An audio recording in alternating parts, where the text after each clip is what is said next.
नमस्कार मित्रांनो, मी सद्गुरू शैलजा उमाकांत कामत आणि तुम्ही पाहतात माझा political channel times of Maharashtra.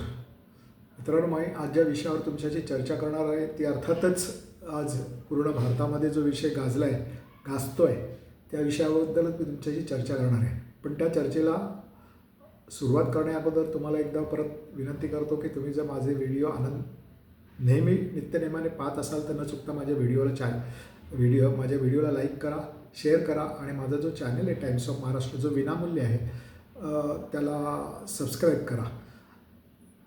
मित्रांनो, मी 2 दिवसापूर्वीच एक व्हिडिओ केला होता, 2-3 दिवसापूर्वी, आणि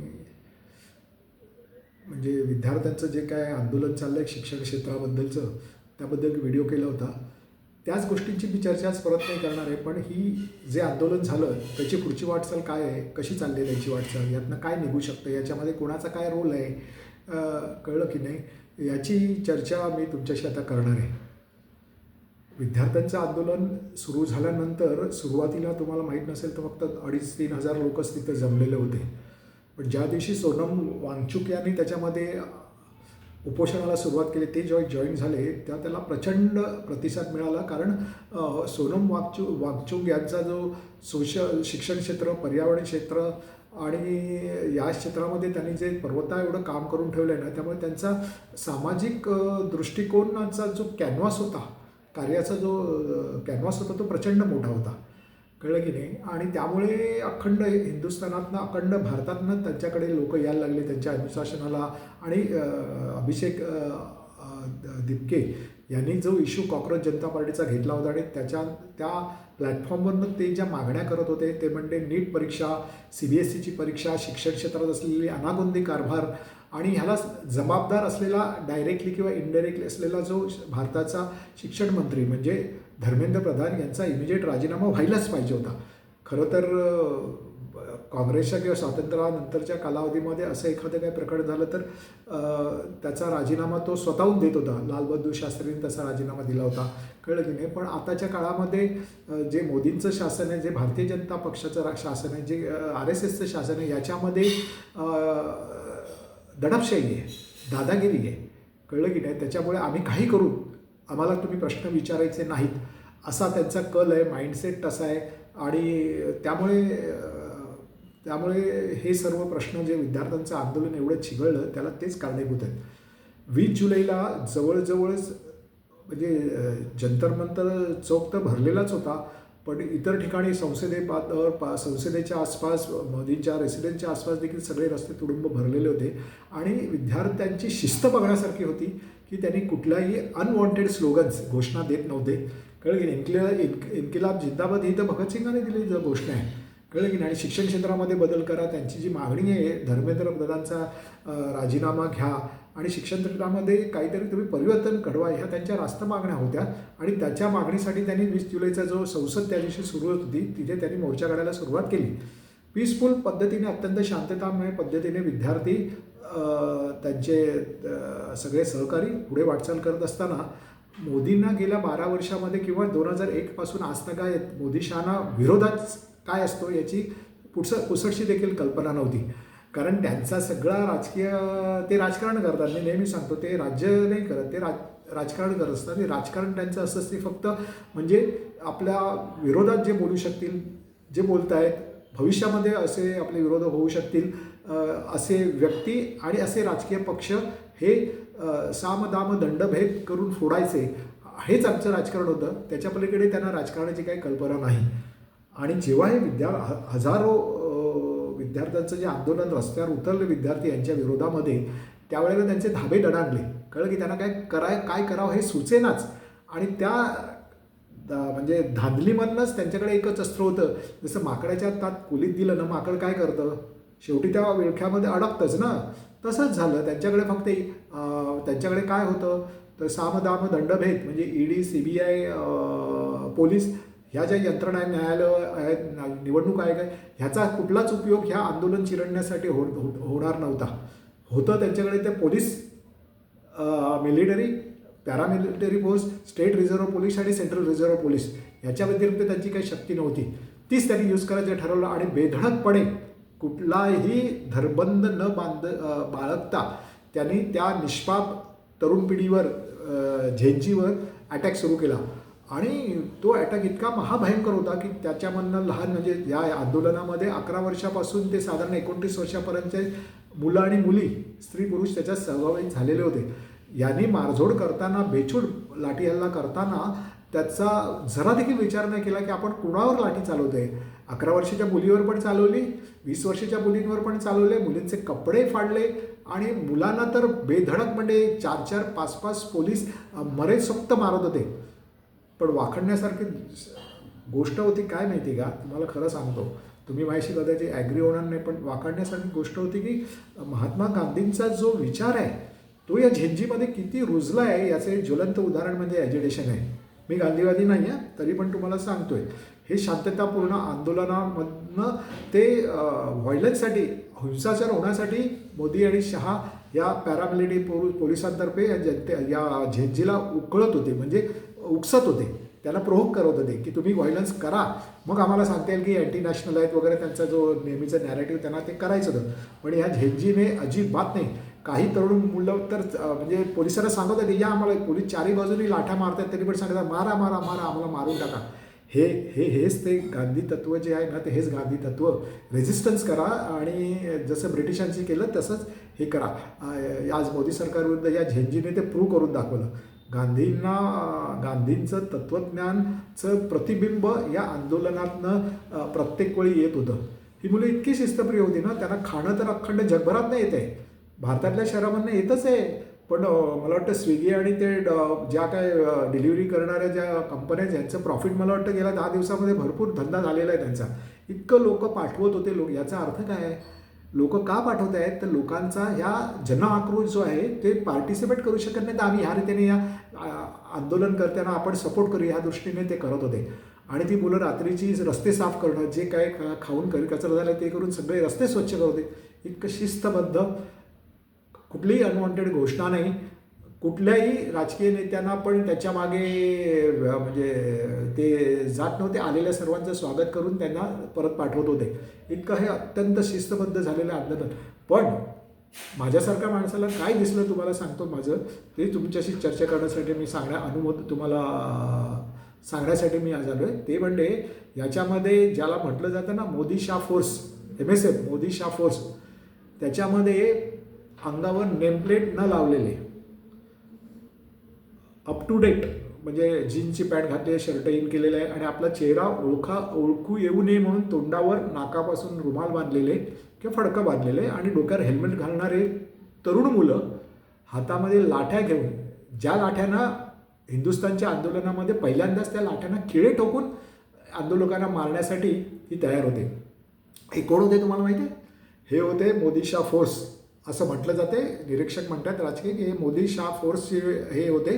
आणि लाठ्याचं शिक्षण कुठल्या ठिकाणी म्हणजे प्रशिक्षण दिलं जातं हे आता मी तुम्हाला काही वेगळं सांगायची जरूर नाही. ज्या लाठ्यांचा उपयोग करून तथाकथित ते हिंदू धर्माचं संरक्षण करणार होते, त्याच लाठ्यांचा उपयोग, खिळे लावलेल्या लाठ्यांचा उपयोग बहुसंख्य हिंदू मुलं आणि मुली या आंदोलनात भाग घेतले, त्यांची डोके फोडण्यासाठी, त्यांचे हातपाय मोडण्यासाठी इथे झालेला दिसला. मी तर म्हणतोय की म्हणजे विद्यार्थी जे आंदोलन करत आहेत त्यांनी ह्या ह्याची चौकशी करायला पाहिजे. आता चौकशी करून काही फायदा नाही, आता त्यांना क्लीन चिट मिळेल. त्यांनी ते जे हे आंदोलन जेव्हा त्यांना छेडत होते की तुम्ही कोण आहात ते सांगा, कुठलं तुमची नेमप्लेट कुठे, त्यावेळेला निर्लज्जम सदासुखी असं म्हणून निर्लज्जम सदासुखी असणारे दिल्लीचे पोलीस त्यांच्या सोबतीला येत होते आणि त्यांना विद्यार्थ्यांना तिकडनं पांगवत होते. इतका निर्लज्जपणा आणि इतकं हे जे झालं हे सगळं बेकायदेशीर, याची चौकशी हे शासन गेल्यानंतर आपल्याला तातडीने करायला पाहिजे, याची मागणी करायला पाहिजे. कारण तुम्ही न्यायालयामध्ये जाऊ शकत नाही. ज्याने तरुण पिढीला तरुणाईला कॉक्रोच म्हटलं आणि जे नुकतेच लंडनमध्ये बॅडमिंटनची स्पर्धा जिंकून अय्याशी करून जे आलेले आहेत chief justice of India justice Suryakant, यांच्याकडे तर जेव्हा काही बार काउन्सिलचे, दिल्लीच्या बार काउन्सिलचे काही वकिलांनी रिट घेऊन गेले हे सगळं आणि काही क्लिप्स घेऊन गेले, व्हिडिओ टेप्स, तर त्यांनी स्पष्ट सांगितलं की we are busy, we have no time, don't waste our time.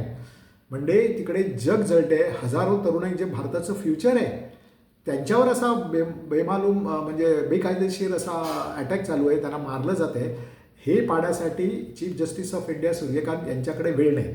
म्हणून म्हटलं ही MSF जो मोदी शाह फोर्स आहे याची एन्क्वायरी हे कोण होते त्या सर्वांना वेचून काढून त्यांची चौकशी करायला पाहिजे. पण ती ह्या शासनाच्या म्हणजे कार्यकाळात होणं शक्य नाही आहे. कारण तुम्हाला आता न्यायालयात जाणं, कारण न्यायालयाला वेळ नाही आहे, कळलं की नाही. बॅडमिंटन खेळून तिकडे अय्याशी करून हे सगळे जमलेले आहेत, दमलेले आहेत लोक, त्याला हे बघायला वेळ नाही, कळलं की नाही. त्यामुळे ते ओदिशाचा जो फोर्स आहे हा भारताच्या पोस्ट इंडिपेंडन्स हिस्ट्रीमध्ये अशा प्रकारे बेकायदेशीररित्या पोलीस म्हणून भासवणारे, पोलिसांच्या सहकार्याने आंदोलन चिरडण्यासाठी हातात असलेल्या काठीला खिळे लावून तरुणांची डोकी आणि हातपाय मोडणारे तथाकथित पोलीस आपल्याला या आंदोलनात त्या हल्ल्याच्या दरम्यान दिसले. तुम्हाला खरं सांगतो ना, याच्या दरम्यान सर्व राजकीय पक्षांनी ना, विरोधी पक्षांनी बरीचशी मॅच्युरिटी दाखवली आणि विद्यार्थ्यांनी देखील मॅच्युरिटी दाखवून ह्या सर्व राजकीय पक्षांना आणि त्यांच्यामध्ये एक ठराविक अंतर ठेवलं होतं. तरी देखील हे जे आंदोलन आहे हे अखंड भारतामध्ये पसरलं आहे गेल्या 8 दिवसामध्ये. मुंबईमध्ये उद्धव ठाकरे यांच्या सेनेने तर एक जबरदस्त गेल्या रविवारी मोठं आंदोलन केलं. मी त्या आंदोलनात सहभागी झालो होतो म्हणून सांगतो. प्रचंड गर्दी होती आणि या म्हणजे बापलेखाने उद्धवजी आणि आदित्यने एक दमदार भाषणे करून झेनजीला आकर्षित केलं त्या दिवशी, कळलं की नाही. आणि आता त्यांच्याकडे राज ठाकरे पण जॉईन होतात. ह्या दोघांनी मिळून आता म्हणजे चौघं खरे, 2 उद्धव ठाकरे, नंतर आदित्य, नंतर राज ठाकरे आणि त्यांचा मुलगा अमित ठाकरे, हे 4 जण हातात हात घालून या रविवारी 26 तारीखला मुंबईमध्ये झेंजीला पाठिंबा देण्यासाठी, यांचं कॉज उचलून देण्यासाठी मोठा मोर्चा आयोजित केलेला आहे. मला एकच वाटतं की या आंदोलनामध्ये बाळासाहेब हे पाहिजेत, बाळासाहेब आंबेडकर याच्यामध्ये पाहिजेत. कारण ह्या सरकारला घालवण्याची ताकद असलेले 3च नेते आहेत. बाळासाहेब म्हणजे आंबेडकर आहेत, उद्धव बाळासाहेब ठाकरे आणि राजसाहेब ठाकरे, हे 3च असे महाराष्ट्रातले नेते आहेत की जी असं कॉज उचलून सरकारला देमाय धरणी करू शकण्याची ताकद आहे. पाटणामध्ये आंदोलन सुरू झालं आहे, पुण्यामध्ये आंदोलन सुरू झालं आहे, बेंगलोरमध्ये आंदोलन सुरू झालेलं आहे, बिहारमध्ये आंदोलन सुरू झालं आहे, पाटणामध्ये आंदोलन सुरू झालं आहे. सर्व भारतामध्ये हे झेंजीचं आंदोलन सुरू झालेलं आहे आणि ते अत्यंत शांतताप्रिय पद्धतीने चाललेलं आहे. याच्यामध्ये एक नासका आंबा होता ज्या राजकारणाचं ते वयोवृद्ध आहेत शरद पवार, त्यांच्याबद्दल तुम्हाला सांगतो, जे अत्यंत तिरस्करणीय असं गोष्ट त्यांनी केली ती म्हणजे वयाच्या 45व्या वर्षी त्यांच्यावर मी अनेक व्हिडिओ केले, त्यात नेहमी सांगतो शरद पवार हे कधीच विश्वासनीय नव्हते आणि नाही. त्यांनी नेहमी सरंजामशाहीचं प्रदर्शन सपोर्ट करणाऱ्या सरंजामशहांचं नेतृत्व केलं, आयुष्यभर करत आले. त्यांना गरिबांशी काही संबंध नाही, त्यांचा म्हणजे मराठी भाषिक समाजाशी काही संबंध नाही, देशवासियांशी काही संबंध, त्यांना स्वतःचे हितसंबंध आर्थिक आणि राजकीय प्रोटेक्ट करण्यासाठी ते राजकारणात आहेत आणि ते करत आले. ह्यावेळेला पण त्यांनी तसंच केलं. आपल्या लेकीला तिकडे पाठवली आणि मला वाईट नाही ते स्वतः गेले होते की नाही, त्यांची लेक तिकडे आली होती आणि हे स्वतः ह्या दरम्यान मोदींना जाऊन भेटले. आता इकडे माणसं मारली जात आहेत, तरुणाईला मारलं जात आहेत आणि तिथे शेतकऱ्यांचं पण आंदोलन चाललं आहे, ते पण महत्त्वाचं आहे, मी नाही म्हणत नाही. पण ह्या क्षणाला ज्या प्रकारे सरकारी हिंसा चालू आहे त्याला रोखण्यासाठी तुम्ही जाऊन काहीतरी तुम्हाला प्राईम मिनिस्टरशी बोलायला पाहिजे होतं ना. ते न करता ते त्यांच्याबरोबर चहापाणी करून शेतकऱ्यांचे प्रश्न घेऊन गेले. हे मी म्हणतो ना, शरद पवार हा भारतीय राजकारणाला एक नासका आंबा आहे. हे त्यांनी आज वयाच्या 45 सिद्ध केलं आणि most untrusted unbelievable human being किंवा पॉलिटिशियन म्हणजे शरद पवार आहे. He has proved it. या आंदोलनाच्या दरम्यान त्याने सिद्ध केलं आहे. तुम्हाला तिसरं सांगायचं म्हणजे की ही डिमांड जी केलेलं आहे त्यांनी आता की त्याच्याबरोबर त्या जस्टिस सूर्यकांत यांच्या यांनी जे रिट पिटिशनच्या वेळेला जे काही उद्गार केले, खरं तर बार काउन्सिल ऑफ इंडियाने त्यांच्या सगळ्या बेंचला बहिष्कार करायला पाहिजे असं मला प्रामाणिकपणे वाटतं. जोपर्यंत त्यांचे ते याच्यावर काही करत नाहीत तोपर्यंत त्यांच्या कुठल्याही सगळ्या केसेस त्यांच्या बेंचमध्ये कुठल्याही वकिलांनी जायला नाही पाहिजे.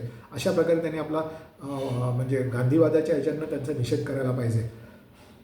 तुम्हाला काय वाटतं की ही झाली सगळी आंदोलनांची बाजू, कळलं की नाही. आता सोनम वांगचुक यांनी आजच त्यांचं उपोषण मागे घेतलं आहे. मला वाटतं त्यांचं लढाई करण्याची जी मर्यादा आहे ती तेवढीच आहे. कदाचित त्याला चर्चेच्या दरम्यान दबाव टाकताना काही लडाखच्या संदर्भात त्यांना काही आश्वासनं देण्यात आली असतील, कळलं की नाही, त्याला ते कदाचित भुलले असावेत. मी असं नाही म्हणत की त्यांनी आमरणच उपोषण करायला पाहिजे आणि आपला जीव गमवायला पाहिजे, असं अजिबात नाही. पण त्यांनी जे एक महत्त्वाची मला जे वाटते त्यांनी चूक केलेली ती म्हणजे त्यांनी धर्मेंद्र प्रधान या शिक्षण मंत्र्याची राजीनाम्याची मागणी त्यांनी मला वाटतं ती जवळजवळ सोडल्याच जमा आहे असं मला वाटतं की ह्याचा विचार करण्यात यावा. असं जे त्यांनी विनंती वजा केलं आहे ते अत्यंत चुकीची गोष्ट त्यांनी केलेली आहे. डोंगर उभा राहिला आणि तो स्वतःच्या हातानेच तो म्हणजे पाडणं असं त्यांच्या कृतींना दिसलेलं आहे. मला वाटतं ते पण राजकारणात नव्यानेच आले, त्यामुळे येणाऱ्या काळामध्ये त्यांच्यामध्ये अशा प्रकारच्या चुका त्यांच्यातून घडणार नाहीत असं आपण देवाच्या चरणी प्रार्थना करूया. मला दुसरं असं वाटतं की ह्याच्यातनं निघणार आहे काय, सगळे जे सपोर्ट करणारे लोक आहेत ते सांगतात गांधींच्या पद्धतीने जे आयजेनेशन करायला पाहिजे, पण कोणाविरुद्ध तुम्ही करताय? गांधींनी ब्रिटिशांच्या विरुद्ध आंदोलन केलं होतं. ज्या काळामध्ये ब्रिटनमध्ये म्हणजे liberty, freedom, right to speech वगैरे हे या प्रकारचं लिबरलिझमचं उगम झाला होता आणि तो फोफावत होता चारी अंगाला. त्यामुळे तत्कालीन ब्रिटिश गव्हर्नमेंटवर प्रचंड राजकीय दबाव होता. त्यामुळे तरी देखील जालियनवाला बागसारखी हत्याकांड भारतामध्ये झाली, त्याचा प्रचंड निषेध करून तिकडच्या विरोधी पक्षानं सरकारला सळो की पळो करून सोडलं होतं. आणि त्यामुळे त्या काळामधलं जे ब्रिटिश जनमानस होते ते भयंकर सेन्सिटिव्ह होतं, कळलं की रिस्पॉन्सिव्ह होतं. त्यामुळे ते महात्मा गांधींसारख्या स्टॉलवर राजकारण्यांनी जो असहकार आणि ज्या मुवमेंट केले त्या टॉलरेट केलेल्या होत्या. पण तसं नाही आहे आता. ह्या ह्या मोदी शहाला विरोध करणारा ना RSSमध्ये कोण आहे ना भारतीय जनता पक्षामधले आमदार, खासदार, नगरसेवक आहेत, कोणी त्याला विरोध करणारे नाही आहेत किंवा त्यांचा माइंडसेट तसा नाही आहे. आणि त्यांना माहिती आहे आपल्या हातात, मी जसं म्हटलं की माकडाच्या हातात दिली कोली, तसं झालेलं आहे. त्यांच्याकडे आहेत ती अस्त्र काय, फक्त ह्या क्षणाला पॅरामिलिटरी फोर्स, पोलीस, मिलिटरी त्यांना हुकूम देऊन ऑर्डर्स देऊन आलेल्या लोकांना मारायचं, गोळ्या घालायचं. आता गोळ्या घालायचं त्यांनी बाकी ठेवलेलं आहे, ते पुढे काय करणार आहे ते कळेलच. ह्याच्या पलीकडे त्यांना काही सुचत नाही, त्यांना त्याचा अनुभव नाही आहे. त्यामुळे हे सगळं करत असताना या चळवळीतनं गांधीवादाच्या माझं प्रामाणिक मत आहे की तुम्ही पीसफुली गांधीवादांनी तुम्ही आंदोलन पुढे नेताय हे बरोबर आहे.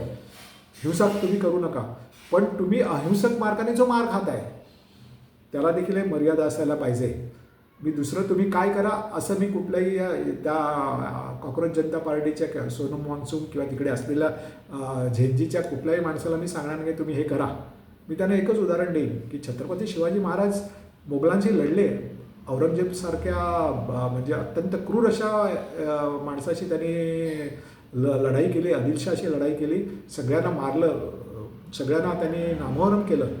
हे तुम्हाला काय वाटतं? ह्या अशा तत्वाने छत्रपती शिवाजी महाराज नेहमी सांगायचे की चोर, लफंगे, लबाड, भ्रष्टाचारी, चारित्र्यहीन माणसांची आपण त्यांच्याच प्रकारे त्यांना उत्तर द्यायला पाहिजे, असं छत्रपती शिवाजी महाराज नेहमी सांगत असेल. हेच आता जे आंदोलन करते आहेत त्यांनी हीच गोष्ट ध्यानात ठेवायला पाहिजे. ती म्हणजे जसं तुम्ही छत्रपती शिवाजी महाराजांच्या आयुष्यामध्ये गेलात तर तुम्हाला वाचन केलं, तुम्हाला कळलं की तुमच्या जीवनातल्या सगळ्या प्रश्नांची उत्तरं त्याच्यामध्ये. त्यातलं हे एक उत्तर असं आहे, लुच्चे, लबाड, दरोडेखोर, डाकू, लबाड, स्त्रीलंपट, अय्याशी अशा प्रकारच्या ज्या काही व्यक्तिमत्व आहेत त्यांच्याच भाषेमध्ये त्यांना उत्तर द्यायला पाहिजे. हे या आंदोलन करणाऱ्या झेंजीच्या लक्षात कोणीतरी आणून द्यायला पाहिजे.